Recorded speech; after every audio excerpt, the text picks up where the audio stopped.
Nanatiling mabigat ang katahimikan sa loob ng silid. Diretsong nakatitig si Chaos kay Lord Light. Malamig niyang inulit ang kanyang sinabi. Hindi ako magsisilbi sa sino mang mas mahina kaysa sa akin. Walang bakas ng pag-aalinlangan sa kanyang mukha. Sa kanyang tabi, tahimik lamang na nanatiling nakaluhod si Orca. Samantala, napatingin si Ellie kay Lord Light. Bahagyang nawala ang dati niyang masiglang ngiti habang hinihintay kung paano haharapin ng kanyang Panginoon ang biglaang pagsuway ng bagong level 8,888 na mandirigma. Ngunit taliwas sa inaasahan. Hindi nagalit si Lord Light. Hindi rin niya sinubukang ipakita ang kanyang awtoridad. Sa halip, mahinahon niyang itinaas ang isang kamay. Pagkatapos ay lumingon siya kay Ellie. Ellie, ipaliwanag mo muna sa kanila ang buong sitwasyon. Agad na yumuko si Ellie. Muling bumalik ang kanyang kalmadong ngiti. Opo, Blessed Lord Light. Lumapit siya sa dalawang bagong summon upang ipaliwanag ang nalalapit na digmaan laban sa Beastfolk Federation. Tahimik na pinagmasdan ni Light si Chaos. Sa isip niya, isang simpleng kaisipan ang umusbong. Hindi ko naman hinahangad na sambahin ako ng lahat ng tauhan ko. Habang naghahanda si Ellie na kausapin ang dalawang bagong summon, tinapos ni Lord Light ang kanyang iniisip tungkol sa mapanghamong ugali ni Chaos. Hanggat hindi nila hinahadlangan ang paghihiganti ko. At hindi nila inilalagay sa panganib ang kaligtasan ng iba kong mga kasamahan. Bahagya siyang pumikit. Wala akong pakialam kung ano pa ang ugali nila. Maingat na humakbang si Ellie sa harapan ng dalawa. Ngumiti siya ng magiliw kay Orca. Mr. Orca, maaari na kayong tumayo. Magalang niyang iniabot ang kanyang kamay. Ipapaliwanag ko ang kasalukuyang sitwasyon. Sa halip na sumagot agad. Tahimik na iniangat ni Orca ang kanyang biolin. Ipinikit niya ang kanyang mga mata. Dahan-daang dumaloy ang isang banayad at misteryosong himig mula sa kanyang instrumento.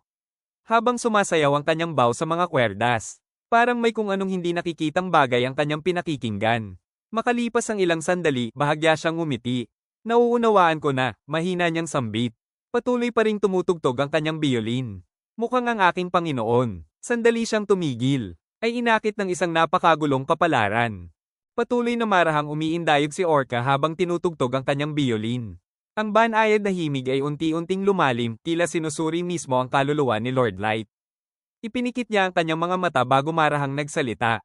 Ang himig ng inyong puso ay marangal, dalisay, at matatag.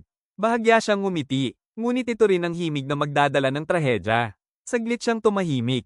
Hindi, marahil iyon ang inyong kapalaran. Patuloy na dumaloy ang musika. Gayunpaman, nauunawaan ko ang mapang-akit na tawag ng kapalarang unti-unting lumalapit. Unti-unting umabot sa rurok ang kanyang tugtog. Pagmulat niya ng mga mata, tumingin siya kay Lord Light na may taimtim na paggalang. Sapagkat ako rin, mahinahon niyang inilapag ang biolin sa kanyang dibdib, ay nagnanais na manatiling malapit sa aking Panginoon, at pakinggan ang himig ng kanyang kapalaran magpakailanman. Ngunit bago pa tuluyang manaig ang dramatikong katahimikan, isang maikling tawa ang pumutol sa lahat. Si Chaos iyon. Bahagya siyang napangisi, waring hindi man lang naapektuhan ng malatulang panunumpa ni Orca. Direkta niyang tiningnan si Lord Light. Paghihiganti, ha? Malamig at walang paligoy-ligoy ang kanyang tanong. Napakurap si Lord Light. Nananatili ang kanyang matalim na tingin kay Lord Light. Malamig ang kanyang mukha habang diretsong nagsalita. Wala akong problema kung gusto mong gamitin ako bilang kapalit mo sa ibabaw. Bahagya niyang itinuwid ang kanyang tindig. Kaya kung gampanan ng papel na iyon. Ngunit nanatiling matigas ang kanyang paninindigan. Pero uulitin ko, lalong tumalim ang kanyang titig. Hindi ako magsisilbi sa sino mang mas mahina kaysa sa akin. Saglit niyang sinulyapan ng iba pang mga kasamahang tahimik na sumusunod kay Lord Light. Pagkatapos ay bumalik ang kanyang tingin sa kanyang summoner. Dahil lang ikaw ang tumawag sa amin sa mundong ito. Bahagya siyang ngumiti. Sana hindi mo iniisip na basta na lang kitang paglilingkuran. Tinuro niya ang mga tapat na kasama sa silid. Nang walang kondisyon, katulad nila. Pagkatapos ay ibinigkas niya ang prinsipyong sinusunod niya sa buong buhay niya. Iisa lang ang batas ng kalikasan. Ang pinakamalakas lamang ang may karapatang mamuno.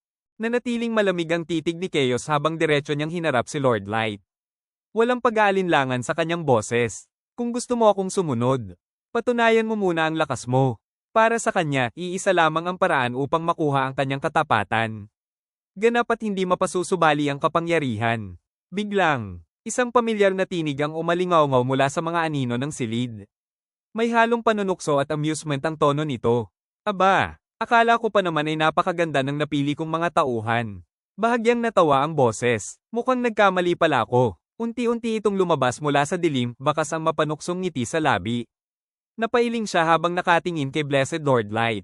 Mukhang, nakapagpakawala tayo ng isang napakasamang asong gala sa mundo. Lalong bumigat ang tensyon sa buong silid. Isang malamig at nakakakilabot na ngiti ang dahan-daang sumilay sa mukha ng witch.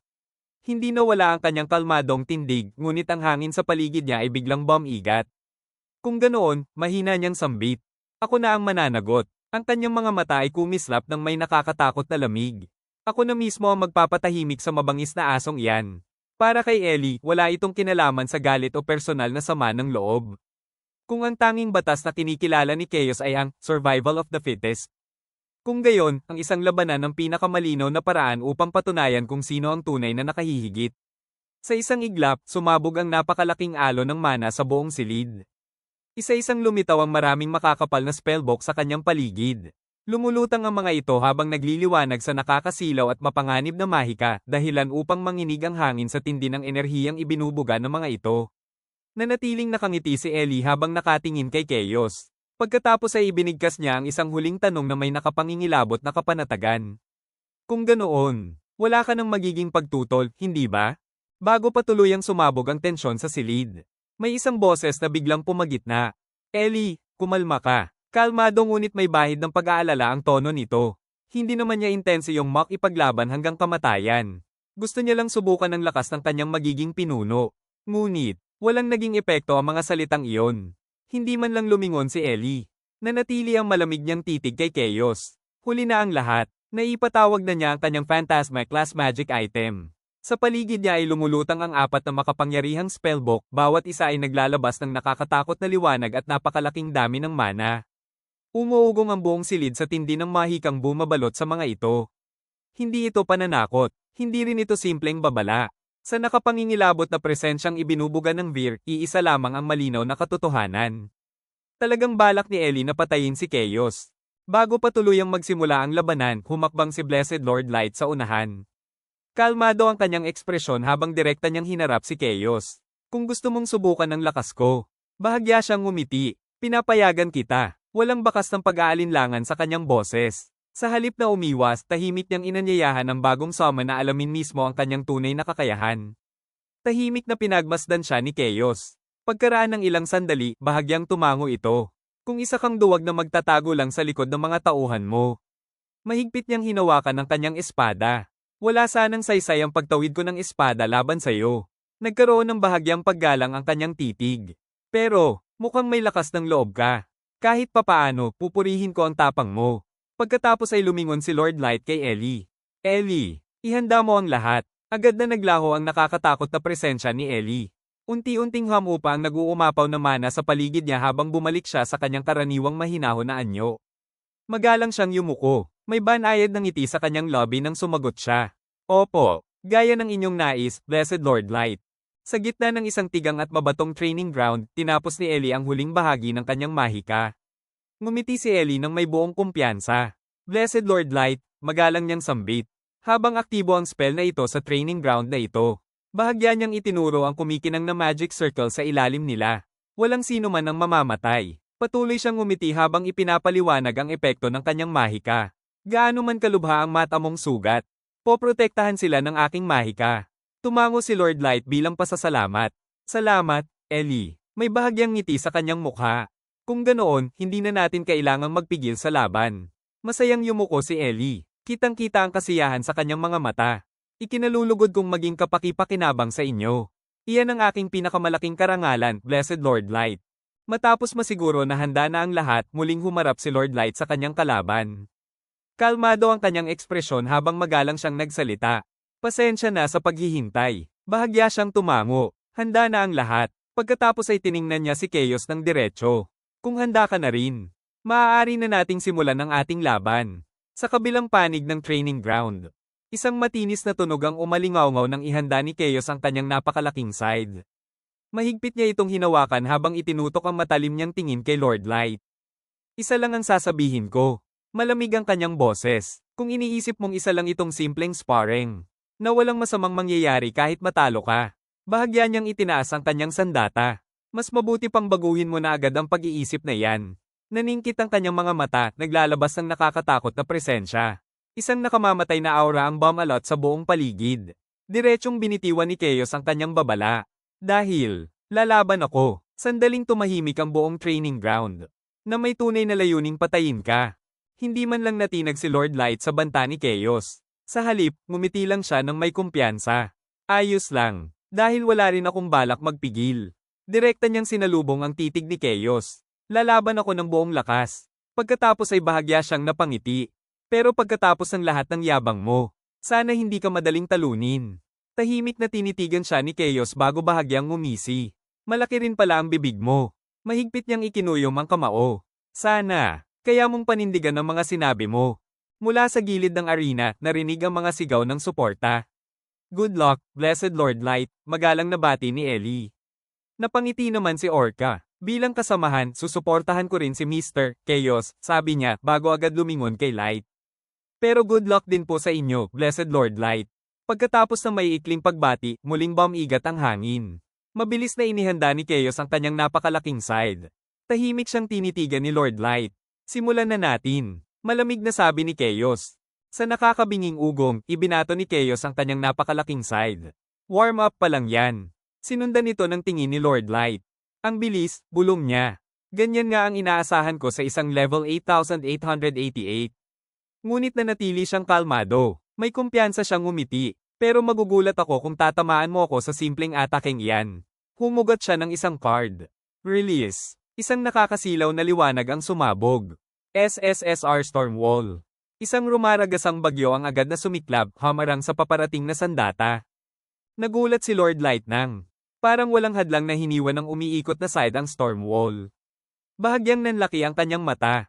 Nahati nito ang Stormwall. Mabilis na nag-isip si Light. Level 8,888 si Chaos. Ibig sabihin, hindi ordinaryong side ang gamit niya. Mariin niyang tinitigan ng paparating na sandata. Isa itong napakalakas na magic weapon. Habang papalapit ang talam, isang tanong ang pumasok sa isip niya. Ano kaya ang tunay na kakayahan ng sandatang iyan? Kasabay nito, mabilis na napunta si Chaos sa likuran ni Light at handang umatake. Biglang tinamaan ni Lord Light si Chaos, dahilan para mapa-address ito sa gulat. Nanlaki ang mga mata ni Chaos. Paano? Binura na niya ang lahat ng presensya niya para hindi mahalata ang kanyang paglapit. Pero nakita pa rin siya ni Lord Light. Bahagyang ngumiti si Light. Sobrang tinago mo ang presensya mo, kalmado niyang paliwanag. Kaya naging halata ang balak mo. Pinagmasdan niya si Chaos. Mukhang may karanasan ka sa labanan. Pero masyadong diretso ang mga galaw mo. Kalmadong humugat si Lord Light ng panibagong card, handa sa kanyang susunod na galaw. Bago pa makabawi si Chaos, agad na naglabas si Lord Light ng panibagong card. Release. SSSR Earth Lancers. Biglang nabiyak ang lupa. Malalaking matutulis na haligi ng bato ang sabay-sabay na sumabog paitaas. Nagulat si Chaos. Mabilis siyang umiwas sa rumaragasang pagputok ng bato at tuluyang natangay ng mabagsik na pag-atake. Sa gitna ng gumuguhong lupa, mahigpit na hinawakan ni Chaos ang kanyang sandata at hiniwa ang matutulis na mga bato. Mabilis siyang tumalon mula sa nagkakawasak na mga bato at muling hinarap si Lord Light. Nagtagpo ang kanilang mga titig. May bahagyang ngiti si Chaos. Ito naman ang ganti ko. Hindi na nagpatumpik-tumpik si Chaos. High-class flame fairies. Isang rumaragasang dagat ng apoy ang sumabog sa buong battlefield. Mula sa naglalagablab na apoy, nagsulputan ng maraming nagliliyab na fire fairies at sabay-sabay na sumugod kay Lord Light, dala ang matinding init at mapanirang apoy. Umuungal ang mga naglalagablab na fire fairies habang sabay-sabay na sumusugod kay Lord Light. Ngunit nanatili siyang kalmado. Sa isang iglap, humugat siya ng panibagong card. Release. SSSR High Magic Counter. Isang malakas na mahika ang papunta sa mga fire fairies at handa silang tapusin. Dahil dito, dali-dali silang umatras palayo. Dahil sa ginamit ni Light na SSSR High Magic Counter, ang mga fire fairies ay inatake mismo si Chaos. Isang napakalakas na pagsabog ang humanig sa buong arena. Nagkalat ang apoy habang nabalot ng makapal na usok at alikabok ang paligid. Nakatayo lamang si Lord Light sa gitna ng wasak na battlefield, tahimik na pinagmamasdan ang naging resulta ng banggaan ng kanilang mahika. Habang unti-unting nababalot ng makapal na usok ang battlefield, tuwang-tuwang napasigaw si Ellie. Kumikinang ang kanyang mga mata habang todo ang paghanga sa kanyang Panginoon. Ang galing, Blessed Lord Light. Dinudurog ninyo si Mr. Chaos. Sa sobrang excitement, napasigaw pa siya. Ipagpatuloy niyo po at tuluyan na siyang talunin. Sa tabi niya, napasweat drop si Orca. Miss Ellie, hindi ba't sparring lang ito? Pagsusukat lang ng lakas ang laban. Mula sa battlefield, napangiti na lamang si Lord Light nang marinig ang masiglang sigawan ni Ellie. Isang malakas na aipo-ipo ang humagupit sa buong battlefield matapos ang kanilang banggaan. Ngunit nang tuluyang humupa ang alikabok, nakatayo pa rin si Chaos ni walang kahit isang sugat. Casual niyang inalis ang alikabok sa kanyang baluti na tila walang nangyari. Pagkatapos ay tumingin siya kay Lord Light. Mas malakas ka kaysa sa inaasahan ko. Bahagya siyang ngumiti, kaya pala nagawa mong tawagin kami. Napangiti si Lord Light. Tapos na ba? Tanong niya ng kalmado. Kung kinikilala mo na ang lakas ko, hanggang dito na lang ba ang laban? Ngunit agad na umiling si Chaos habang itinutok ang kanyang side. Huwag kang masyadong kampante. Isang nakakatakot na ngiti ang sumilay sa kanyang mukha. Ang ipinakita mo lang, ay kaya ko nang lumaban ng buong lakas. Mahigpit niyang hinawakan ang kanyang sandata. Hindi pa nga ako nagsisimula. Biglang sumabog ang napakalakas na aura sa buong battlefield. Iwinasiwas ni Chaos ang kanyang sandata at malakas na sumigaw. Side of Chaos. Isang napakalaking aipo-ipo ng magulong enerhiya ang sumabog sa likuran niya kasabay ng paglitaw ng nakakatakot na mga buto at umiikot na kulay rosas na kapangyarihan. Itinutok ni Chaos ang kanyang gintong mga mata kay Lord Light. Ipakita mo ang tunay mong kapangyarihan.